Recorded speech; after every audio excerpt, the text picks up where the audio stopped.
ప్రపంచ ఐవీఎఫ్ దినోత్సవ సందర్భంగా రాజమహేంద్రవరం 49 ఫర్టిలిటీ సెంటర్ అంతర్జాతీయ వేదికపై మరోసారి తన ప్రతిభను చాటుకుంది. ప్రపంచ ప్రఖ్యాత వైద్య సదస్సులో మొత్తం 19 పరిశోధనా పత్రాలను సమర్పించి ఆంధ్రప్రదేశ్కు గర్వకారణంగా నిలిచింది. అదే సమయంలో నీడిల్ ఫ్రీ ఐవీఎఫ్ సేవలను కూడా ప్రారంభించింది. ప్రపంచ ఐవీఎఫ్ దినోత్సవాన్ని పురస్కరించుకుని 49 ఫర్టిలిటీ సెంటర్ అంతర్జాతీయ స్థాయిలో విశేష గుర్తింపు పొందింది. ఎస్ట్రే 2026 టోక్యోలో జరిగిన అంతర్జాతీయ సదస్సు అలాగే ఆస్పైర్ కాన్ఫరెన్స్లలో 49 వైద్య బృందం మొత్తం 19 పరిశోధనా పత్రాలను సమర్పించింది. గత 5 ఏళ్ల IUI చికిత్సల ఫలితాల ఆధారంగా చేసిన ఈ పరిశోధనల్లో ఆలస్య వివాహాలు, ఒత్తిడితో కూడిన జీవన శైలి, నైట్ షిఫ్ట్లు, పురుషుల్లో వీర్య నాణ్యత తగ్గడం వంటి అంశాలు సంతానోత్పత్తిపై చూపుతున్న ప్రభావాన్ని విశ్లేషించాయి. 49 వైద్యులు డాక్టర్ అశ్విని బుయూరి, డాక్టర్ సౌమ్య వరదు మాట్లాడుతూ సరైన సమయంలో ఫర్టిలిటీ నిపుణులను సంప్రదించి ఆధునిక చికిత్సలు ప్రారంభిస్తే తల్లిదండ్రులయ్యే అవకాశాలు మరింత పెరుగుపడతాయని తెలిపారు. ఇక్కడికి వచ్చిన ముఖ్యంగా మన గెస్ట్ పేరెంట్స్ వచ్చిన వాళ్ళకి, తర్వాత మీడియా ప్రతినిధులకి, కపుల్స్, ట్రీట్మెంట్ కోసం వచ్చిన కపుల్స్, అలాగే మన స్టాఫ్ అందరికీ కూడా ఈరోజు వరల్డ్ ఐవీఎఫ్ డే శుభాకాంక్షలు. సో వరల్డ్ ఐవీఎఫ్ డే అనేది ఎవ్రీ ఇయర్ 25th జూలై అనేది జరుపుకోవటం జరుగుతుంది. ఈ వరల్డ్ ఐవీఎఫ్ డే సెలబ్రేషన్స్ అసలు దీని యొక్క ప్రాముఖ్యత ఏంటంటే, సో జూలై 25th 1978 ఇయర్లో యూకేలో ఫస్ట్ ఐవీఎఫ్ బేబీ అనేది డెలివరీ అయిందనమాట. ఆవిడే Louis brown.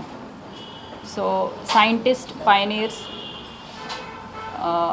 Robert Edwards, Patrick Steptoe వాళ్ళ యొక్క కృషితోటి లూయి బ్రౌన్ అనే ఫిమేల్ చైల్డ్ అనేది బర్త్ ఇవ్వడం జరిగింది. సో దాన్ని మనం every year world IVF day కింద సెలబ్రేట్ చేసుకుంటున్నాం.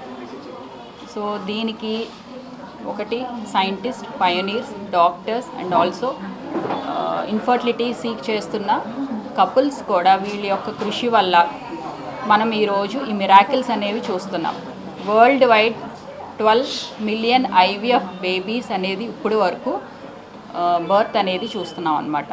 So it is a miracle and at the same time ఏంటంటే హోప్.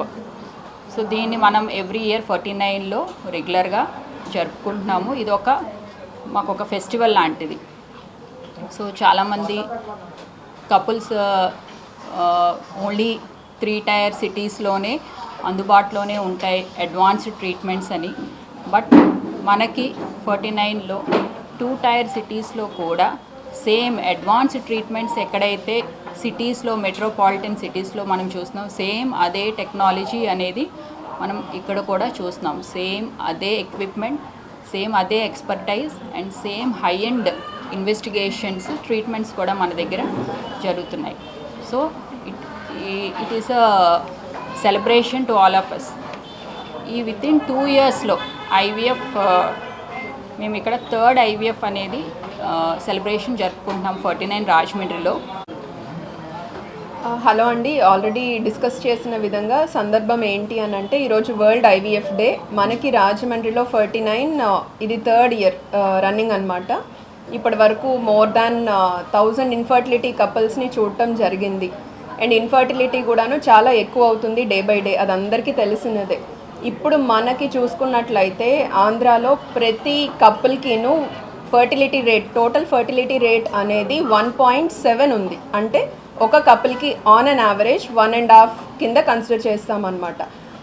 ఇది ఎందుకు అంత ఇంపార్టెంట్ అని అంటే ఫర్టిలిటీ రేట్ అనేది బాగా తగ్గిపోతుంది. ఇది ఇలానే కొనసాగుతూ ఉన్నట్లయితే ఒక 20 to 30 ఇయర్స్లోగా ప్రతి కపుల్కి ఒక చైల్డ్ ఉండడం కూడాను డిఫికల్ట్ అవుతుందన్నమాట.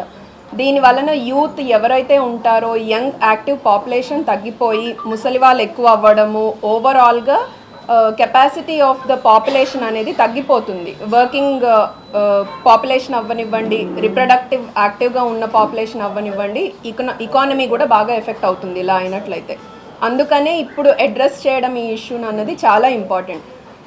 ఇకపోతే ఇన్ఫర్టిలిటీ విషయానికి వచ్చేసరికి female factor or male factor, మనకి సాధారణంగా సొసైటీలో ఉన్న అపోహ ఏంటి అని అంటే ఇన్ఫర్టిలిటీ అని అంటే ఫీమేల్లోనే ప్రాబ్లం అని. బట్ కాదు, స్టాటిస్టిక్స్ కానీ రీసెర్చ్ కానీ స్టడీస్ ఏం చెప్తుంది అని అంటే 50-50. మన దగ్గరికి వచ్చే పేషెంట్స్లో 50% మంది మగవారి లోపం వలన పిల్లలు కలగకుండా బాధపడుతున్నారు. వాళ్ళందరూ కూడాను ఫీమేల్లోనే లోపం ఉంది అనుకుని వదిలేస్తున్నారనమాట. నెక్స్ట్ ఏంటి అని ట్రీట్మెంట్ చేయించుకోకుండా. ఇది one of the important thing. Next వచ్చేసరికి మన 49లో రాజమండ్రిలో ఇది 3rd ఇయర్ అవ్వటం, ఇంతమంది ఇన్ఫర్టైల్ కపుల్స్కి ఇప్పుడు మీరు చూసినట్లయితే ఇక్కడ కూడాను చాలామంది విత్ బేబీస్ వచ్చారు. డెలివరీ అయ్యి వాళ్ళ పిల్లలతోని వచ్చి మనతో ఈ సెలబ్రేషన్ని పార్టిసిపేట్ చేసుకుంటూ ఉన్నారనమాట. And coming to 49, not only treatment, research పరంగా కూడాను క్లినికల్ రీసెర్చ్ అంటే ఏంటి అని అంటే ఇప్పటి వరకు మనం ట్రీట్మెంట్ చేసే విధానాలు ఎలా ఉన్నాయి, ఏ ఏరియాలోనైనా మనం మెరుగుపరుచుకోగలుగుతామా, ల్యాబ్ ఎలా ఉంది, మన ల్యాబ్ ఎక్విప్మెంట్ కానీ అడ్వాన్స్డ్ వరల్డ్ క్లాస్ టెక్నాలజీ. పిల్లలు లేకుండా ఎవరైతే బాధపడుతున్నారో, మ్యారేజ్ అయింది 1 ఇయర్ అవుతుంది ఇంకా పిల్లలు కలగట్లేదు అని అంటే డైరెక్ట్ ట్రీట్మెంట్ అని కాదు, ఫస్ట్ అసలు వాళ్ళలో ఏమైనా సమస్య ఉందా లేదా ఒక కన్సల్టేషన్ అనేది ఇంపార్టెంట్. ఇద్దరిలో బోత్ వైఫ్ అండ్ హస్బెండ్ ఇద్దరు కూడా ఒకసారి వెళ్ళి బేసిక్ చెకప్ చేయించుకుని స్కాన్, ఒక సెమెన్ అనాలిసిస్ చూసుకున్నట్లయితే ఏదైనా సమస్య ఉంటే నెక్స్ట్ స్టెప్ ఏంటి అని అర్లీగా డెసిషన్ తీసుకోవడానికి, ప్రెగ్నెన్సీ రావడానికి హెల్ప్ అవుతుందన్నమాట. అంతేగాని పిల్లలు లేరు అని అంటే ఎక్కువ ఖర్చు అయిపోతుందేమో లేదా న్యాచురల్గా వస్తుందేమో టాబ్లెట్స్తో అయిపోతుందేమో అని పెరిఫరీలోనే ఎక్కువ ఇయర్స్ టాబ్లెట్స్ వాడుతూ టైం వేస్ట్ అనేది చేస్తారు. సో వాల్యుబుల్ టైం అనేది వాళ్ళు లూజ్ అవుతారు. దానివలన వాళ్ళకున్న ఏదైనా కనుక ఒకవేళ లోపం ఉన్నట్లయితే అది ఇంకా ఇంక్రీజ్ అవుతుంది తప్ప ఏజ్ పెరిగే కొద్దీ న్యాచురల్గా ప్రెగ్నెన్సీ రావడం అన్నది జరగదు. ఒకవేళ ఏ ప్రాబ్లం లేదనుకోండి, చిన్న చిన్న సజెషన్స్తో డాక్టర్ హెల్ప్తో ప్రెగ్నెన్సీ న్యాచురల్గా వచ్చేదానికి హెల్ప్ కూడా అవుతుంది అర్లీగా డాక్టర్ దగ్గరికి వచ్చినట్లయితే. So first and foremost important thing అర్లీగా డాక్టర్ని సంప్రదించడం అన్నది ఇంపార్టెంట్. అంటే కొత్తగా ఇప్పుడు మ్యారేజ్ అయిన వాళ్ళు ఇన్ఫర్టిలిటీ గురించి, పిల్లల గురించే కాదు, it is a treatment for even genetic disorders కానీ బ్లడ్ డిజార్డర్స్లో. So I would suggest pre marital చెకప్కి.